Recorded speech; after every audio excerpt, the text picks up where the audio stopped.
Bien, y en este informe de resumen de noticias, indudablemente hay un factor preponderante, que es el factor de la crisis hídrica que está atravesando casi todo el centro del país. Una situación realmente angustiante, sobre todo para el sector agropecuario y por ende, indudablemente, a todo el quehacer económico de la región.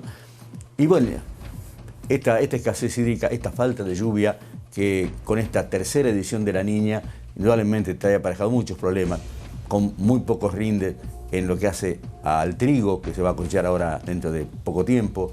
También pone en duda qué se va a hacer con la cosecha gruesa, se va a sembrar maíz, el temprano, el tardío, el de segunda, qué va a pasar con la soja, aumentar la cantidad de hectáreas, porque el productor va a elegir sembrar soja para tener más seguro. Bueno, todo eso será realmente análisis del productor. Pero aquí tenemos una información o una nota, una entrevista que hizo la gente colega de Informe 2 de Casilda a la ingeniera agrónoma Erika Casasola del INTA Casilda sobre este problema hídrico. Y bueno, veamos cuáles son de alguna manera los consejos que le va a dar al productor esta ingeniera agrónoma. Recordamos que esta nota fue hecha antes del fin de semana, que ha llovido no en gran cantidad en San José de Esquina, estamos hablando de 18, 19 milímetros. Más o menos habrá que ver qué pasó en toda la región, pero creo que no ha sido hasta ahora, las marcas que tenemos no han sido superiores a los 20 milímetros. Vamos a ver, pero indudablemente lo importante es que ha llovido y bueno, eso trae, como decíamos, un mejor panorama para el sector agrícola de la zona. Ahora sí, vamos a escuchar la nota que tenía la gente de Informe 2 con la ingeniera agrónoma Erika Casasola. Vamos a charlar con la ingeniera agrónoma Erika Casasola.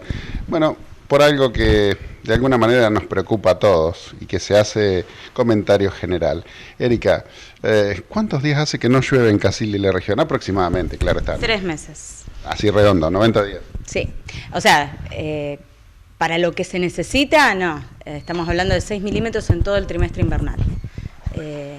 Muy bajo registro de lluvias. Y ya venimos de 3 campañas de ciclo Niña, con déficits hídricos que venimos arrastrando desde el año pasado muy grandes.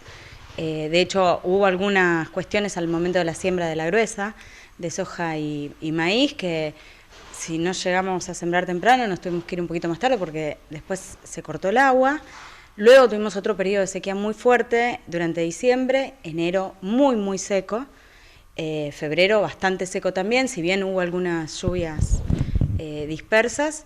Y luego parecía que retomábamos un poco la normalidad en lo que es a caudal y volumen de lluvias y después otra vez. ¿Se planchó? Se planchó de nuevo y ya mayo, junio, julio, agosto, nada. O sea, estamos hablando de 6 milímetros en 3 meses. Cuando lo usual estaríamos en 60 milímetros quizás. De hecho, en estos primeros 8 meses del año estamos casi 200 y algo, un poco más de 200 milímetros por debajo del promedio histórico para la zona. Erika, obviamente uno empieza a ver los primeros lotes de trigo, ya el trigo crecidito, debe tener unos 10 centímetros aproximadamente, los lotes donde se hace trigo empiezan a verdear, ya están lindos, pero bueno, empieza esta época crítica donde el verde lindo pasa a ese amarillo o verde amarillento que comienza a ser crítico el estado, ¿no? Sí, es una situación que se suma el efecto de la sequía más el efecto de las heladas. En sí, el cultivo de trigo es bastante resistente o tolerante al frío, de hecho requiere horas de frío para la producción, pero resulta que no se recargó el perfil. Suele decirse un poco informalmente que el trigo se hace con la lluvia del otoño, pero hablamos de una lluvia que no llegó, el perfil edáfico no llegó, los cultivos de verano llegaron muy justos. Fue muy variable el rendimiento, hubo lotes muy buenos, zonas donde hubo rendimientos muy buenos y otros muy pobres. En cualquiera de los dos casos el perfil estaba seco. ¿Peligra el cultivo del trigo hoy? Sí. Yo creo que teníamos algunas esperanzas con las últimas 2 lluvias, en las últimas 2 lluvias que fueron hace una semana, 10 días y otra más hace 3 semanas atrás, que eran inminentes, parecía que iba a llover. Y acá si registramos 1 o 2 milímetros es mucho, y si nos vamos más hacia el norte, de San Genaro hacia el norte de la provincia de Santa Fe, lindas lluvias de 30 milímetros, 20 milímetros, en algunos casos 40. Para todo lo que es el sur de Santa Fe, de aquella línea para abajo, no llovió nada y el trigo la está pasando muy mal. Muy parecido a lo que pasó en 2020. como decía, se suma el efecto del frío más el efecto de la sequía. Esa tolerancia o ese cierto requerimiento que tiene el frío, a frío el trigo, y lo está afectando. Estamos como en un cono como un paraguas, ¿no? Como está lloviendo mucho alrededor, no mucho, pero está lloviendo alrededor, y acá en una zona grande, como vos decías, es como que no nos toca la lluvia. No nos está tocando. Por ejemplo, no nos vamos muy lejos, ¿no? Pero para el oeste del departamento, la zona de Berebebú o Chañar Ladeado, ya la campaña gruesa fue mucho mejor que acá. Acá fue muy variable según zonas, tiene mucho que ver también el manejo del lote para ver cómo se reserva.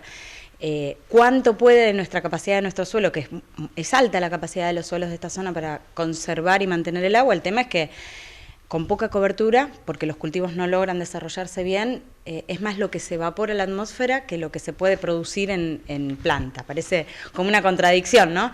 Pero sí, estamos perdiendo agua que no estamos aprovechando. A su vez, digamos, no está lloviendo lo que tiene que llover cuando tiene que llover de una manera distribuida, porque quizás podemos tener una lluvia de 70 milímetros, el tema es que es en pocas horas y se satura la capacidad del sistema de absorber, retener y almacenar y después transferir esa lluvia o ese agua para más adelante. Las lluvias son muy concentradas, ha habido momentos de temperaturas extremas, en calor o en frío, y los cultivos obviamente lo sufren. Hoy día la situación del trigo es más parecida a la de 2020, cuando tuvimos rendimientos promedio de 20 quintales. Hubo lotes muy malos y lotes relativamente aceptables para lo que era el año. Hoy día no es así. Al principio de la campaña se preveía esto, porque no estaba lloviendo al momento de la definición de la siembra, para hacer los barbechos, para la fertilización y demás. Entonces estaban como expectantes. Algunos tomaron la estrategia de adelantar un poco la fecha de siembra, con el riesgo que eso tendría, para aprovechar esa humedad. Tiene que ver un poco también con la estrategia financiera y el recurso financiero que maneje cada productor, que eso es por ahí lo que más tendría que tener los ojos en vista hoy de todos nosotros, porque la situación es muy variable para muchos productores. Entonces, como necesitaban el trigo para llegar a la soja, y se arriesgaron. En ese momento, los precios de los fertilizantes como que tecleaban un poco. Finalmente no llovió, se sembró un poco, ya los ciclos cortos no se pudieron sembrar, no había humedad. De hecho, las legumbres de invierno, como la arveja y la lenteja, bajó mucho la superficie. Hoy estamos, creo que en un 40-50% de la superficie de trigo del año pasado. Con el panorama que estás pintando, digo, en función de que el perfil no puede acumular humedad y que pueden llegar lluvias después muy concentradas, evidentemente lo que es la soja de primera, pensando en la gruesa, la que vale, digamos, porque como vos decías, el trigo generalmente es para, no sé, hacer recursos, para estirar a veces una cuestión financiera, pero bueno, lo que uno piensa y toda la zona y la región, la economía de la región vive de lo que es la cosecha gruesa. ¿Cómo se perfila, cómo se avisora esa cuestión? De la soja, claro. Y va a subir sin duda la superficie de con soja de primera. Si vos me preguntabas esto allá a principios de mayo, y no, iba a subir mucho el sorgo, iba a subir mucho el girasol, que en las últimas campañas le fue muy bien al cultivo de girasol en toda la región pampeana y la zona núcleo, pero hoy día no, la superficie de soja de primera va a ser muy alta. La estrategia del trigo, al productor le gusta hacer trigo. El productor hace lo que sabe hacer y el productor sabe producir. Y el trigo es un cultivo que les resulta muy, que les es conocido, lo saben manejar, digamos, es una esencia para ellos. Dadas las situaciones financieras y de mercado al momento de la siembra, los costos de los fertilizantes eran altísimos. Entonces es una estrategia como ahí. Está el productor que decidió hacerlo por una cuestión de rotación, porque esto permite también el manejo integrado de malezas, que bueno, es otra cosa también para ver porque son un problema para después los cultivos de verano. Si pensamos más adelante en la cosecha gruesa, y yo creo que el que vaya a maíz, va a ir a un maíz quizás un poco más tardío. La soja, una vez que llueve para la siembra, se siembra. Como que se acomoda, digamos. Sí. Se dice que hoy día las probabilidades de niña y para el próximo trimestre se van a sostener, va a haber lluvias inferiores a lo normal, temperaturas más o menos dentro del rango de lo normal. Si nos vamos más hacia el este, o suroeste, hacia aquella zona de la provincia de Santa Fe, las lluvias van a ser más normales o un poquito superiores de lo normal, con las temperaturas también más altas. Acá, y hay que esperar un poco, se dice que para el próximo trimestre, como digo, la Niña se mantiene y se va a mantener en probabilidad alta de ocurrencia, que significa que la probabilidad de lluvias está por debajo de lo usual para la época, y hasta el trimestre de diciembre, enero, febrero. Sería difícil. Podríamos esperar un año complicado en lo que a cultivo se refiere y complicado en lo que a lluvias y humedad se refiere, a climatológicamente hablando nos referimos. De momento, sí. Con los pronósticos que tenemos hoy, sí. Bueno, los cálculos y las formas predictivas que se utilizan hoy son mucho más perfectas, si se quiere, o por lo menos exactas que hace tiempo atrás, con lo cual podríamos decir que por ahí vamos, ¿no? Sí, de cualquier manera, cuanto más lejos nos vamos con el pronóstico y más difícil es alcanzar esa probabilidad. Sin ir más lejos, la última lluvia la estuvieron corriendo, o sea, desde un viernes que decían llover el martes, la fueron corriendo desde ese martes hasta el sábado siguiente y nunca llovió. O sea, cayó 1 milímetro un jueves al mediodía y nada más. Sí, hablaban de entre 30 y 70 dependiendo de la zona, ¿no? Acá cayó 1 milímetro. Pero acá también daban esa lluvia, acá 1 milímetro, te vas a San Genaro, allá llovieron arriba de 40, y más al norte te vas y llovió más cerca de 70.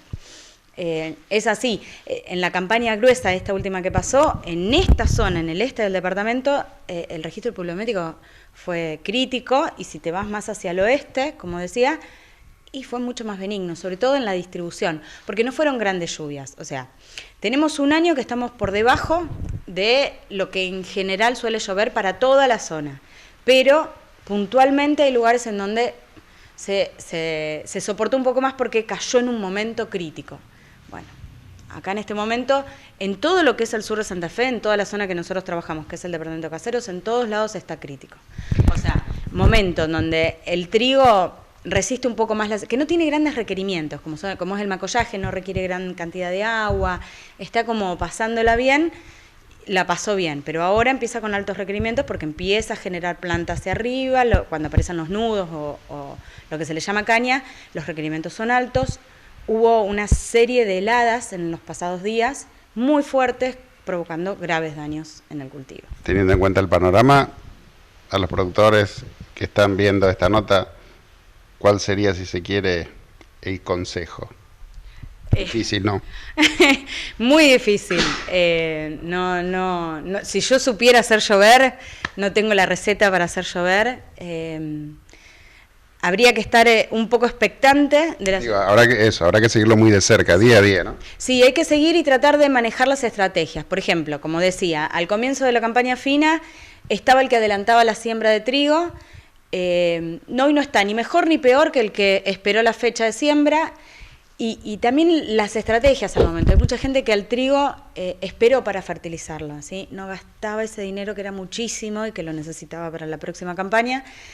Y hay otros que finalmente, cuando vino el macollaje, estaba anunciada la lluvia y se venían todas las probabilidades y no llovió y aplicaron el fertilizante igual.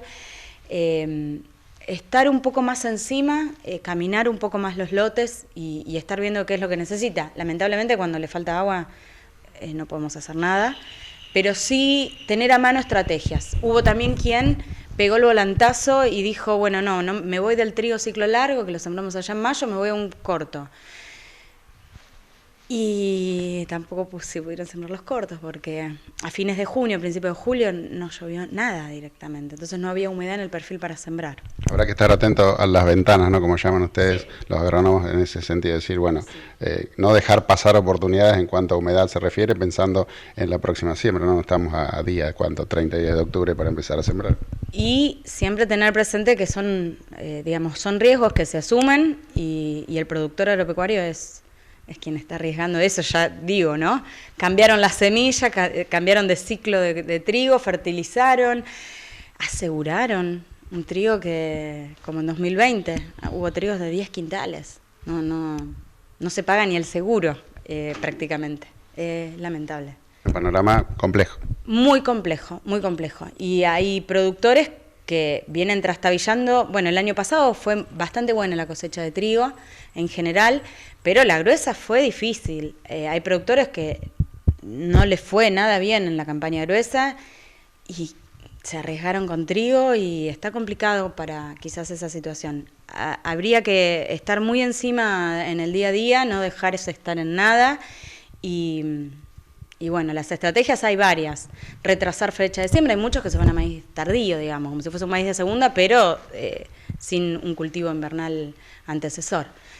Habrá que evaluar también eso, porque si ya tenían la semilla de maíz comprada, bueno, el cambio a lo mejor se adapta o a lo mejor no es el mejor material híbrido. Bueno, asesorarse bien con ingenieros para que conocen sobre materiales, a ver si ese material se puede adaptar, puede usar el mismo, tiene que cambiar la semilla, dosis de fertilizante. En ese sentido, todavía hay un plazo como para analizar eso, lo que vos decís, las estrategias en función de lo que viene, en función de lo que va sucediendo, ¿no? Todavía hay un tiempito para eso. Sí. Y otra no queda tampoco. Entonces hay que adaptarse. El productor agropecuario en ese sentido es muy flexible, está siempre en ese, bueno, no, me vengo para acá, bueno, no, lo fertilizo, bueno, cambio por aquello. Bueno, la verdad es que la realidad bueno, es un poco difícil para el productor hoy día.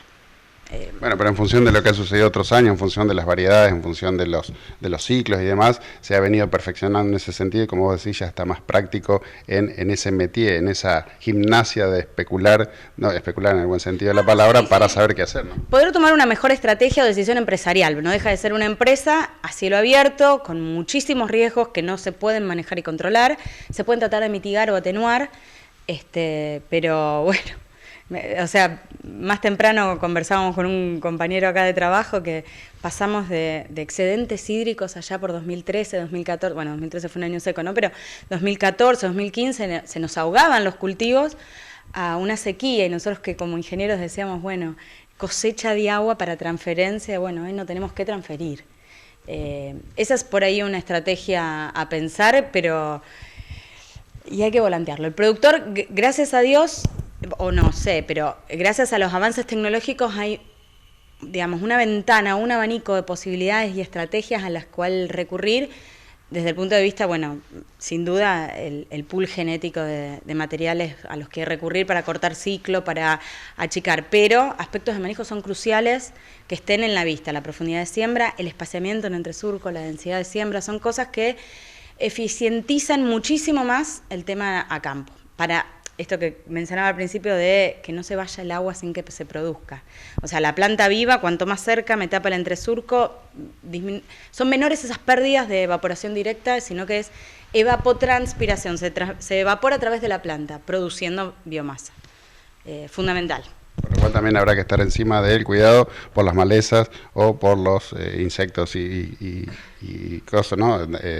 Las plagas y demás. Hoy, en este momento, no se ve nada. Está todo seco, sufriendo la sequía y el frío, pero en cuanto vengan las primeras lluvias primaverales hay que estar muy atento con las malezas, porque es de esperar que muchos barbechos largos y no tengan la performance de llegada a tiempo. Y quizás, si todavía demoramos un poco más la siembra, postergando un poco más la espera de una lluvia y una recarga adecuada del perfil, y vamos a tener que trabajar un poquito mejor ahí el manejo de malezas, eso sin duda. Gracias, Erika, muy amable. No, por favor, a ustedes. Muy bien, esta es la entrevista que enviaba a la gente colega de Informe 2, a los colegas Raúl Manduca y Ariel Echeverría, con la ingeniera agrónoma Erika Casasola. Después de este informe, nosotros vamos a brindarles la farmacia de turno en la región. En Arequito, Farmacia Libardi. En San José de la Esquina, Zampatti. En Arteaga, Farmacia Ferroni. En Cruz Alta, Farmacia Villasolo. Ha sido un placer, como siempre, compartir con ustedes. Nosotros nos vamos porque dentro de una hora volveremos a estar con más información aquí en Resumen de Noticias.